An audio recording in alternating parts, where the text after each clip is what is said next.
नारायण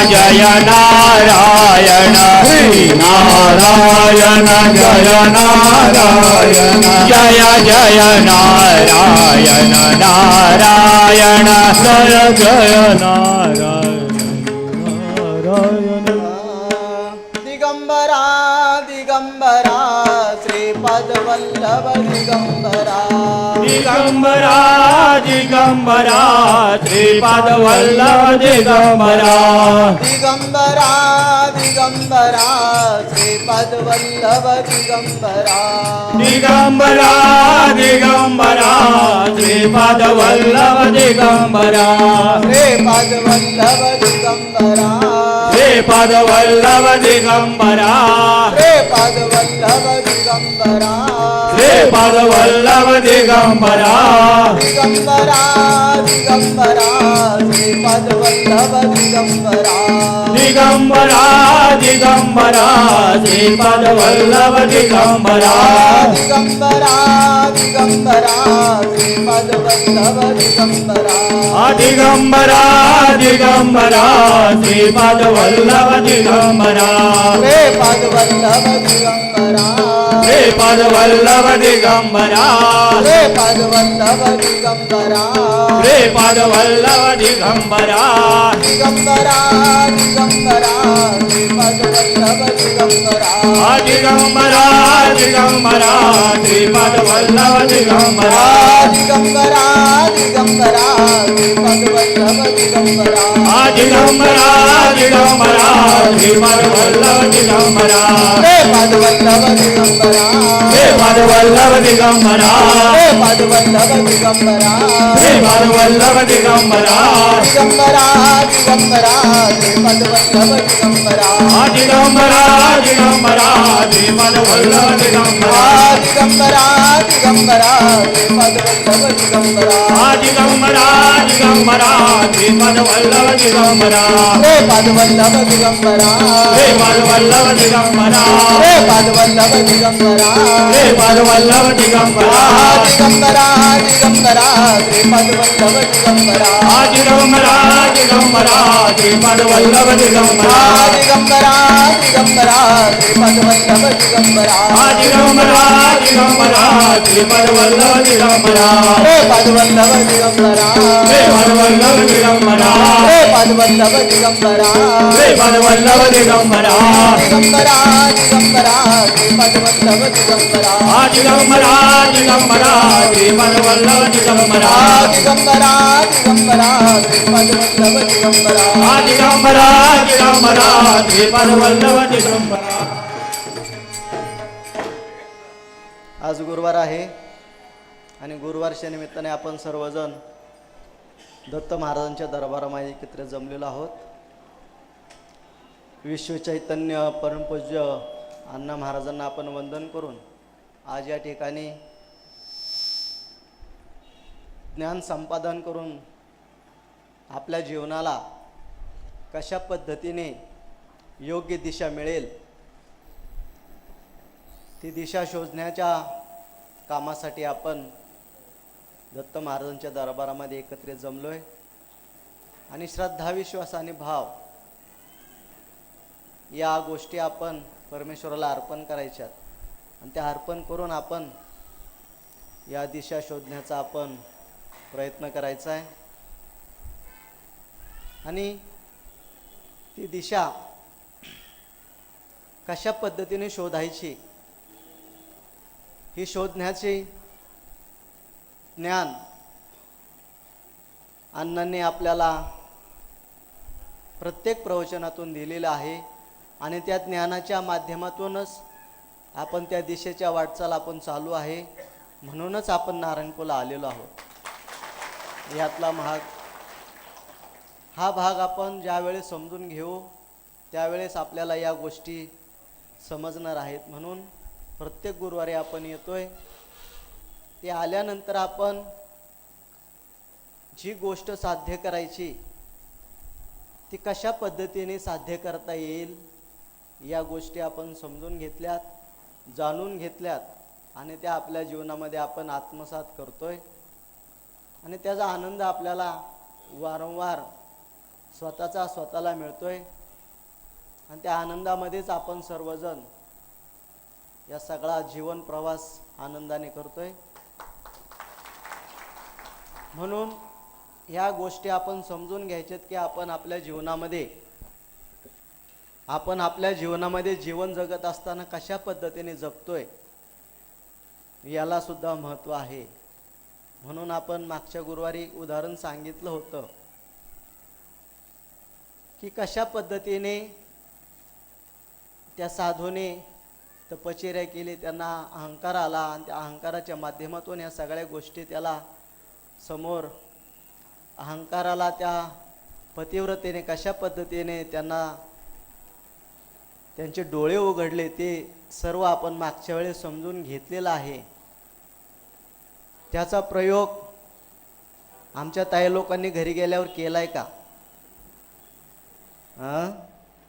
ताई लोकांनी प्रयोग केला का? त्या तपश्चर्येचा केला का नाही केला? नाही केला ना? ताई लोकांनी त्याचा विचार तरी केला का त्या गोष्टीचा? का तेवढ्यापुरतं ऐकून सोडून दिलंय की बाबा पतीची सेवा हीच परमेश्वराची सेवा आहे हे तरी मान्य करताय का? पतीची सेवा हीच परमेश्वराची सेवा, तीच दत्त महाराजांची सेवा हे तरी मान्य करताय का? ताई लोकांना प्रश्न आहे. नाही होत ना?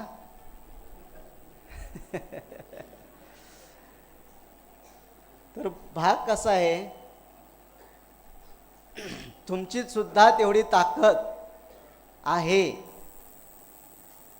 तुमची सुद्धा ताकद तेवढी आहे, फक्त टाळ्या वाजू नका. पुढं बोलायचंय मला.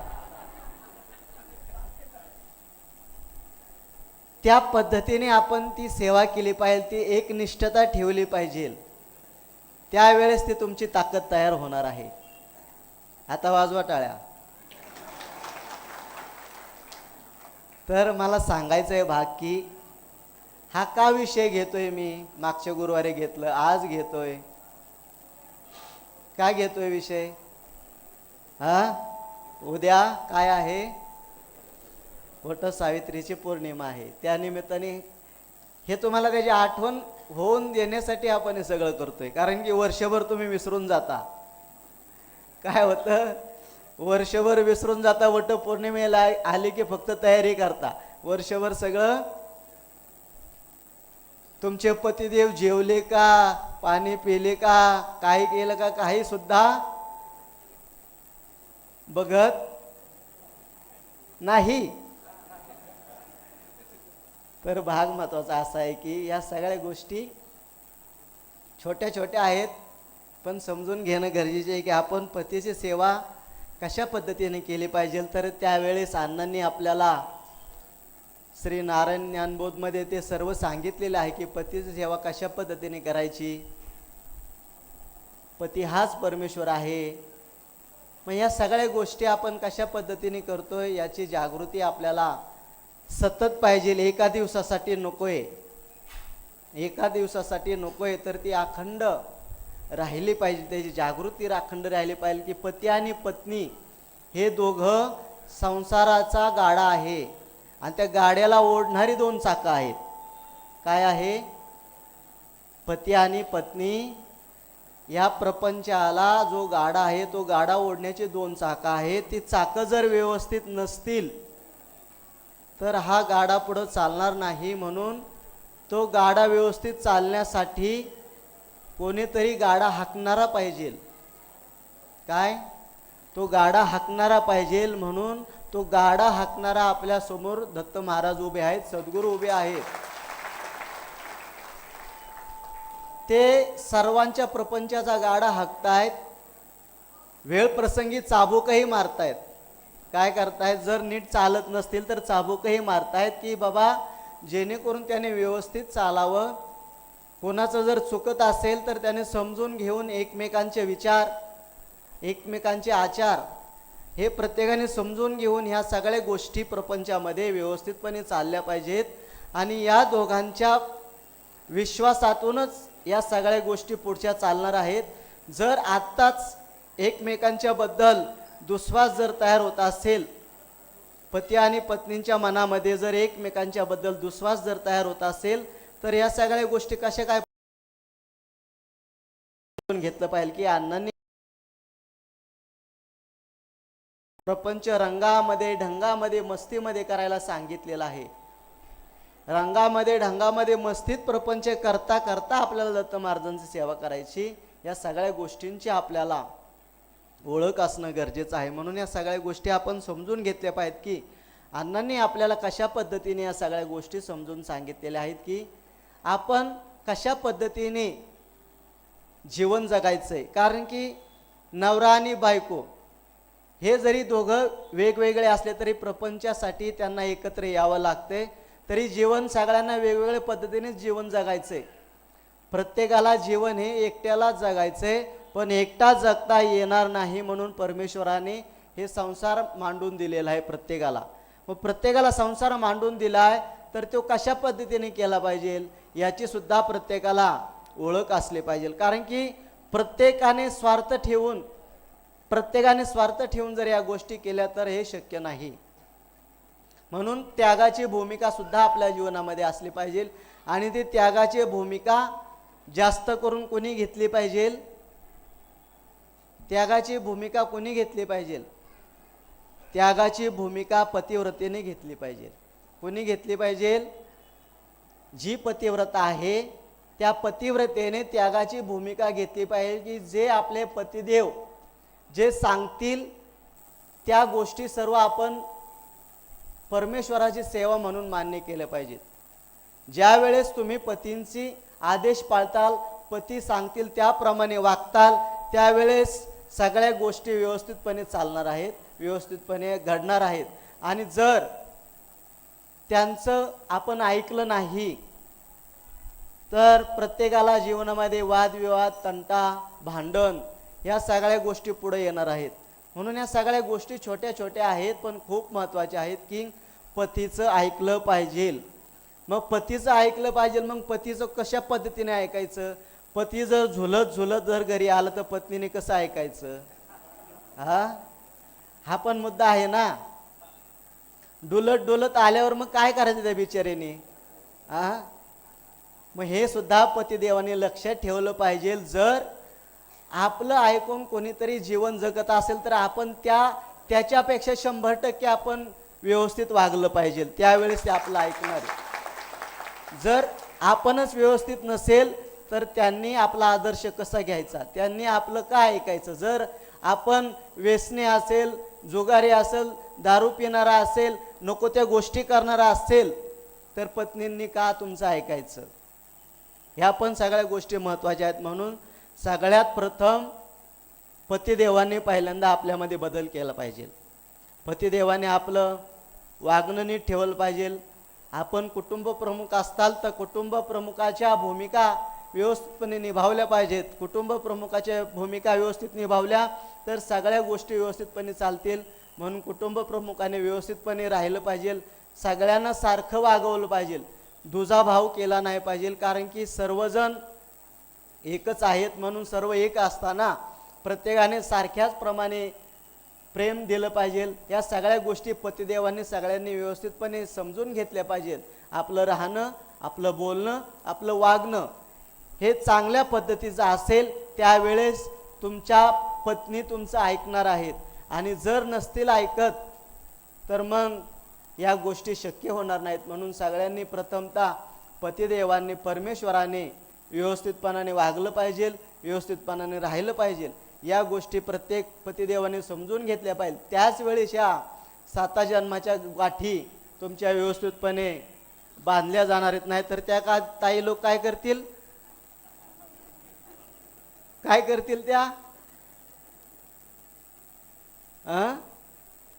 उलट्या फिरतील ना.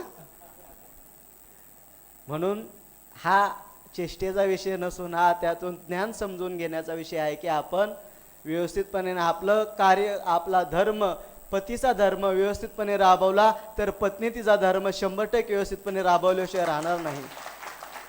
म्हणून या गोष्टी आपण मनापासून समजून घ्यायच्यात आणि आपल्या जीवनामध्ये कशा पद्धतीने जीवन जगायचे, आपली मुलं असतील मुलांच्यावर कशा पद्धतीने संस्कार करायचे, वडील असतील आई असेल जर ते वयस्कर झाले असतील तर त्यांची सेवा करणं हे सर्वांचं प्रथम कार्य आहे. म्हणून या सगळ्या गोष्टी मनाच्या अंतःकरणामधून समजून घ्या. उशीर झालेला आहे, जास्त काही बोलण्यात आता नाना बोलतील. बाकीचा भाग आता उद्या पौर्णिमाचा आहे त्यामुळे काय थोडक्यातच आवरलं. आणि उद्या तरी व्यवस्थितपणाने सगळ्यांनी काय करा, वडाला प्रदक्षिणा काही लोकांनी घाला. जाऊ द्या कसे असले तरी तुमचेच आहेत म्हणून माफ करा त्यांना आणि व्यवस्थितपणाने उद्याचा सण व्यवस्थितपणे साजरा करा. हे आधीच का सांगायचं, उद्या सांगितल्यावर काय उपयोग आहे. म्हणून हे आधीच समजून घ्या.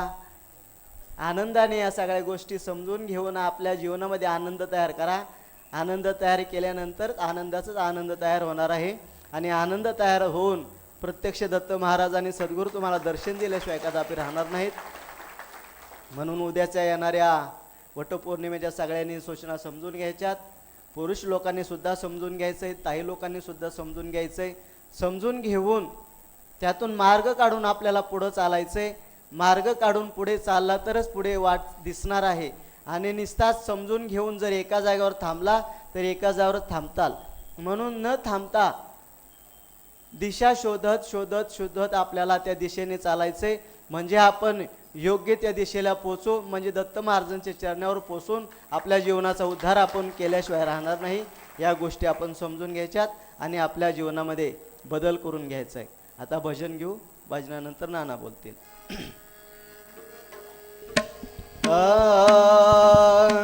गोपाला गोपाला देवकी नंदन गोपाला गोपाला गोपाला देवकी नंदन गोपाला गोपाला गोपाला देवकी नंदन गोपाला गोपाला गोपाला देवकी नंदन गोपाला देवकी नंदन गोपाला देवकी नंदन गोपाला देवकी नंदन गोपाला देवकी नंदन गोपाला गोपाला गोपाला देवकी नंदन गोपाला गोपाला गोपाला देवकी नंदन गोपाला गोपाला गोपाला देवकी नंदन गोपाला गोपाला गोपाला देवकी नंदन गोपाला देवकी नंदन गोपाला देवकी नंदन गोपाला देवकी नंदन गोपाला देवकी नंदन गोपाला गोपाला गोपाला देवकी नंदन गोपाला गोपाला गोपाला देवकी नंदन गोपाला गोपाला गोपाला देवकी नंदन गोपाला गोपाला गोपाला देवकी नंदन गोपाला देवकी नंदन गोपाला देवकी नंदन गोपाला देवकी नंदन गोपाला देवकी नंदन गोपाला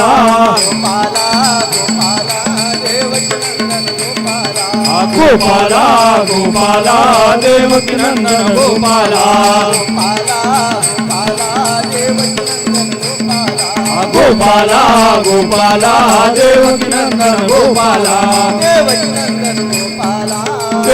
नंदन गोपाला देवकी नंदन गोपाला देवकी नंदन गोपाला देवकी नंदन गोपाला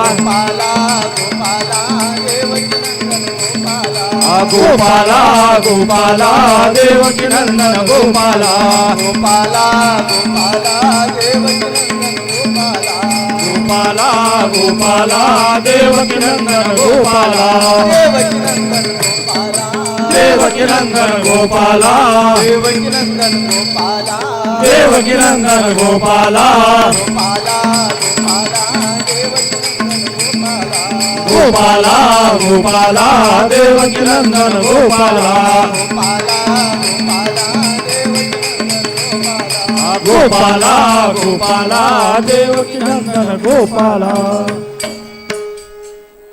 नामस्मरण हे प्रत्येकाने केलंच पाहिजे. त्यासाठी कंटाळा करू नका, कारण की नामस्मरण, नाम हेच आपलं कायम आपल्या सोबत राहणार आहे. बाकीचे येणार जाणार आहेत, पण आपल्या सोबत जे असेल ते नाम, परमेश्वराचं नामस्मरण हे अखंड आपल्या सोबत राहणार आहे. म्हणून प्रत्येकाने सतत नामामध्ये गुंतून राहिलं पाहिजे. बाकीच्या गोष्टींचा विचार करण्याच्या ऐवजी सतत नामामध्ये जर आपण व्यस्त राहिलात तर प्रत्येकाला आनंद तयार होणार आहे. म्हणून नामाला महत्त्व आहे. प्रत्येकाने नामस्मरण हे अखंड सतत आपल्या जीवनामध्ये ठेवलं पाहिजे. प्रपंच करत असताल, बाकीच्या कुठल्या गोष्टी करत असताल तर त्या वेळेस सतत आपलं नाम अंतःकरणामध्ये चालू असेल. मग ते मला जे आवडते देवताचं नाम घ्या, त्याबद्दल शंका नाही, परंतु नाम हे अखंड पाहिजे. दत्त महाराज असतील, अजून कोण असतील, तर ते महत्त्वाचं आहे नाम. म्हणून नामस्मरण हे गरजेचं आहे. म्हणून प्रत्येकाने समजून घ्या की नामाला खूप महत्त्व आहे. म्हणून आपण हे नाम सतत आपल्या ओठी असलं पाहिजे. म्हणून पुन्हा एकदा भजन करूया. नारायण नारायण श्रीमन्नारायण नारायण नारायण नारायण नारायण श्रीमन्नारायण नारायण नारायण नारायण नारायण श्रीमन्नारायण नारायण नारायण नारायण नारायण श्रीमन्नारायण नारायण नारायण श्रीमन्नारायण नारायण नारायण श्रीमन्नारायण नारायण नारायण सद्गुरु नारायण नारायण नारायण सद्गुरु नारायण नारायण नारायण अण्णा नारायण नारायण नारायण अण्णा नारायण नारायण नारायण नारायण नारायण श्रीमन्नारायण नारायण नारायण नारायण नारायण श्रीमन्नारायण नारायण नारायण गुरु नारायण नारायण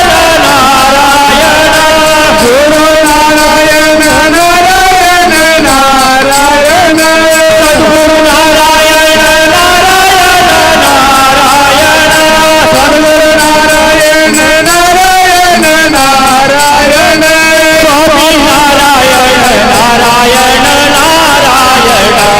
नारायण स्वामी नारायण नारायण नारायण नारायण नारायण श्रीमन्नारायण नारायण नारायण नारायण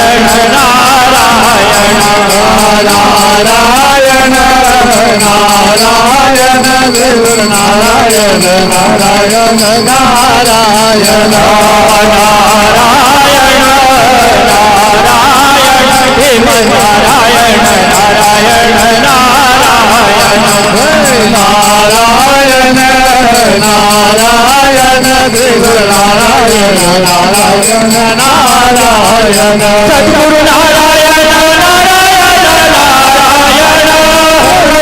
नारायण नारायण नारायण नारायण गुरु नारायण नारायण नारायण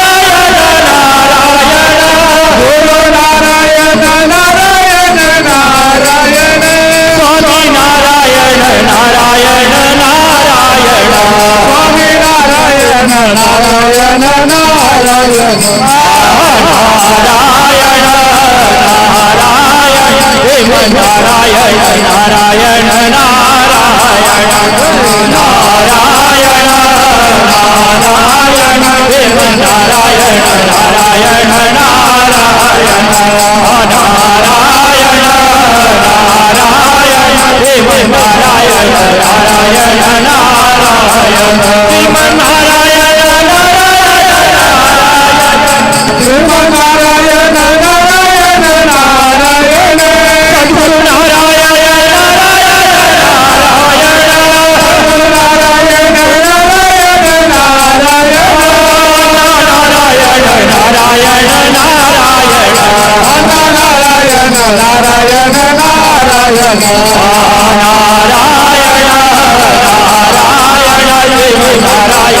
नारायण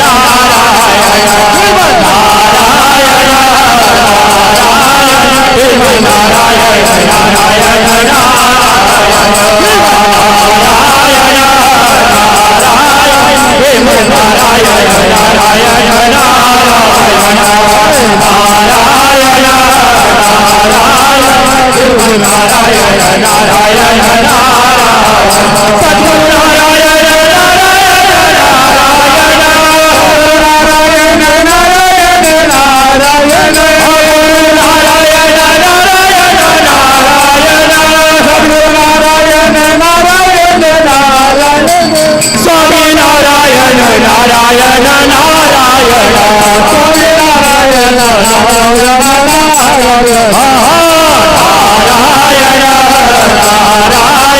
देव नारायण नारायण नारायण गुरु नारायण नारायण देव नारायण नारायण नारायण नारायण नारायण नारायण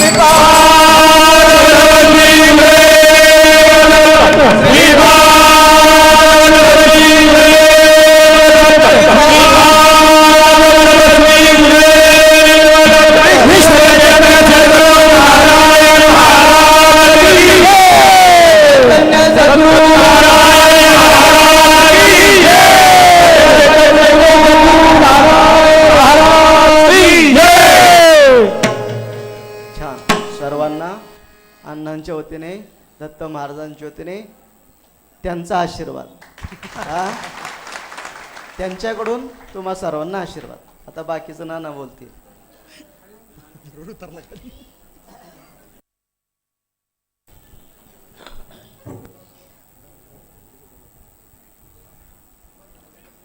आज गुरुवार आहे आणि गुरुवारच्या निमित्तानं आपण आपल्या सर्वांचं दैवत चारीधामाचे विश्वकर्ते आणि जगाला दत्त महाराज दाखवून अण्णा महाराज यांना पण वंदन करूया. प्रथम आपण विषय घेऊन या. आजचे अन्नदान कैलासवासी श्रीपती बाबराव येळवंडे यांच्या स्मरणार्थ गणेश श्रीपती येळवंडे, राणा निगोजे, तालुका खेड, जिल्हा पुणे व विजय यशवंत चौधरी, राणा रावेत, पुणे यांनी आजच्या गुरुवारचा अन्नदान केल्यामुळे अण्णा यांच्या कुटुंबियांना सुखाने समरून टाळणं आशीर्वाद द्यायचा. श्रीपाद वल्लभ श्री गुरुदेव दत्त. श्रीपाद वल्लभ श्री गुरुदेव दत्त. श्रीपाद वल्लभ श्री गुरुदेव दत्त. श्रीपाद वल्लभ श्री गुरुदेव दत्त. श्रीपाद वल्लभ श्री गुरुदेव दत्त. देव दत्त. श्रीपाद वल्लभ श्री गुरुदेव दत्त.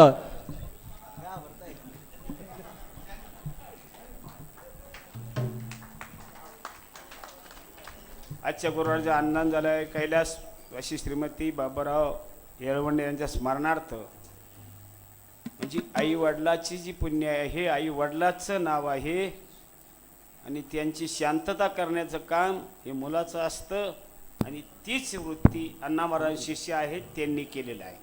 आजच्या गुरुवार आई आणि वडील हे परमेश्वरासारखे आहेत आणि त्यांची सेवा केली तर देवा दत्त महाराज मेवा देऊ, त्यामुळे आई वडीलच मेवा देऊ शकतात. म्हणून अण्णा यांच्या कुटुंबियांना सुखाने टाळण्याचा आशीर्वाद द्यायचा आहे. त्याप्रमाणे आपली पुढील पौर्णिमा ज्येष्ठ पौर्णिमा वटसावित्री पौर्णिमा तारीख 21/6/2024 उद्याच आहे शुक्रवारी, याची नोंद घ्यावी. आता महाराजांनी विषय घेतला उद्या आज घेतला प्रतिवर्तेचा. प्रतिवर्तेला फार मोठं महत्त्व आहे. पतीची सेवा ही देवा सेवा. तुमचा देव कोण आहे? पतिदेव आहे. पतिदेव नवरदेव हा देवच असतो आणि त्याची सेवा करायची एक प्रतिवर्ता होती. घरातून रोज मालक आले की त्याला हात धुवायला पाणी द्यायचं, पाय धुवायला पाणी द्यायचं, चहा द्यायचा, नमस्कार करायचा, नंतर पुढला विषय करायचा. अशी तिची नित्याने सेवा होती. काही दिवसांनी तिला मूल झालं, आनंदी आनंद चालला होता. पण रोज नेमानी पतीची सेवा करायची. सेवा करता करता ते लहान मूल होतं ते वर बाजावर, पुरी बाजा होत्या, आता खाटा निघाल्यात, बाजावरच झोपलेलं होतं. आणि पती सेवा तिने आपली मांडीवर घेतली, पतीचं डोकं मांडीवर घेतले, ती सेवा करत होती. आणि सेवा करता करता मालकांना डोळा लागला आणि मुलगं अलीकडं सरत होतं. पूर्वी बाजं खाली इस्तव असायचा आणि त्या इस्तवाचं घाम्याला कडलं होतं, अग्नी जळत होता. आणि मुलगा अलीकडं सरू लागला, बाजावरून अलीकडं ती पाहत होती. मुलाकडं पाहतेत आपल्या पतीच्या सेवेचा भंग होतोय, काय करायचं प्रश्न तिला अवघड पडला. परंतु तिने पतीची सेवा सोडली नाही आणि ते मूल अलीकडं सरत सरत सरत सरत नेमकं विस्तवावर पडलं. पडल्याबरोबरच आवाज झाल्याबरोबर पती उठले. तर काय झालं, त्या अग्नीचं पाणी झालं. पाणी ह्याला प्रतिव्रता मानतात. पतीची सेवा सर्वात महत्त्वाची आहे. तुका म्हणे प्रतिव्रता तिची देवावरी सत्ता, ही प्रतिव्रतेचं महत्त्व आहे.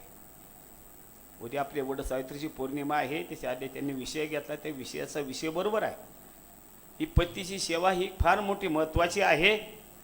म्हणूनच सांगितलेलं आहे. उद्या सांगू आपण वटसावित्री आपली सत्यवानाने सावित्री कशी वाचली, सावित्री कशी होती, सत्यवानाने काय केलं, त्यावेळी ती प्रतिव्रता झाली. त्याप्रमाणे ताई लोकांना त्याचं महत्त्व आहे. आता नवीन ताई लोकांना नाही, जुन्या ताई लोकांना आहे.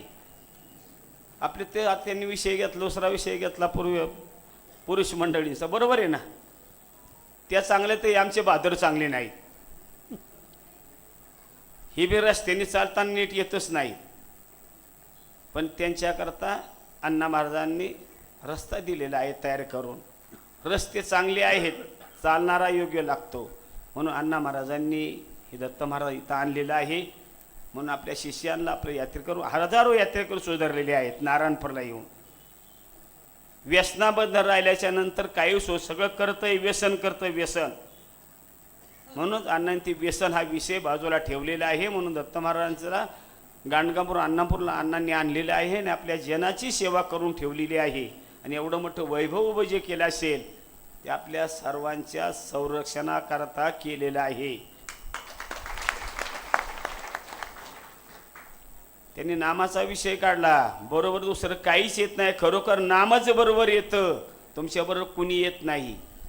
पण नामाची ताकद असते, सेवेची ताकद असते, तीच तुमच्याबरोबर येते. एकदा नाव घेतलं रामाचं, तर यमाला प्रश्न पडला होता, म्हणून तुम्ही जर अशी सेवा जर केली तर तुम्ही यम तुझ्या दारात कशाला येईल, दारात तरी उभं राहिला यम तुमच्या, अरे तुम्हाला मोक्षाला येऊन जातील. पण याला संगत आणि पंगत अण्णा महाराजांची.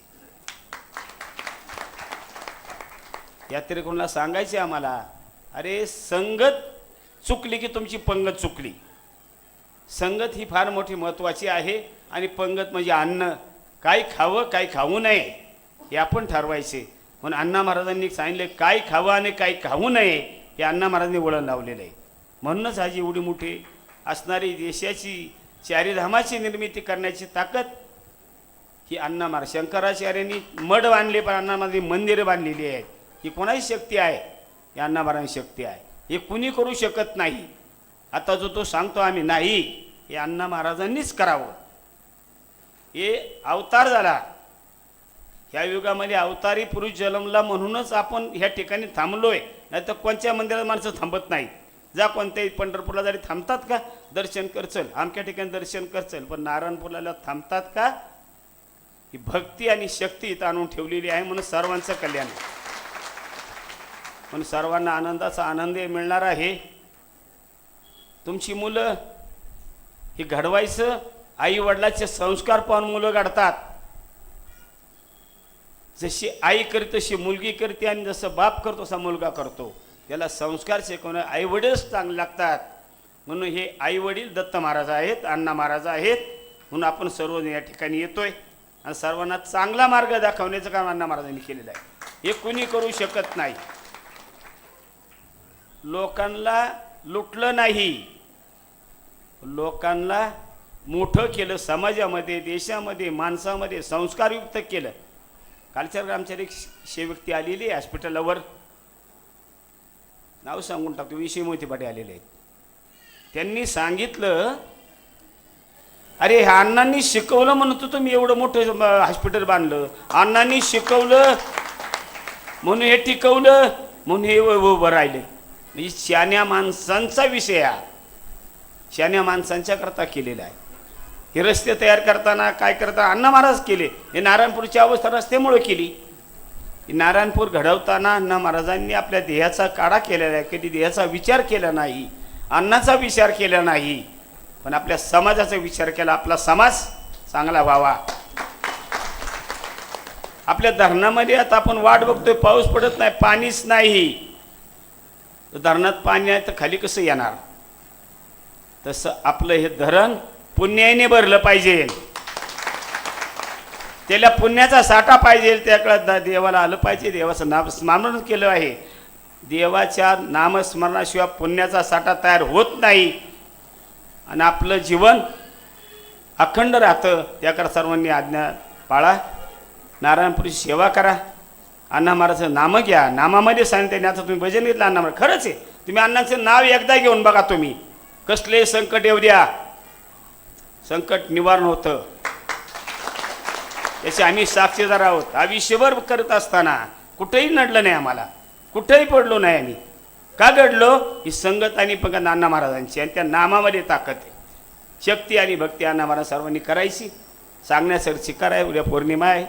सर्वांना धन्यवाद, आशीर्वाद. अण्णा महाराजांच्या वतीनं दत्तवनासना आशीर्वाद देतो. आता आरती होईल. आरती नसेल महाप्रसाद घ्यायची.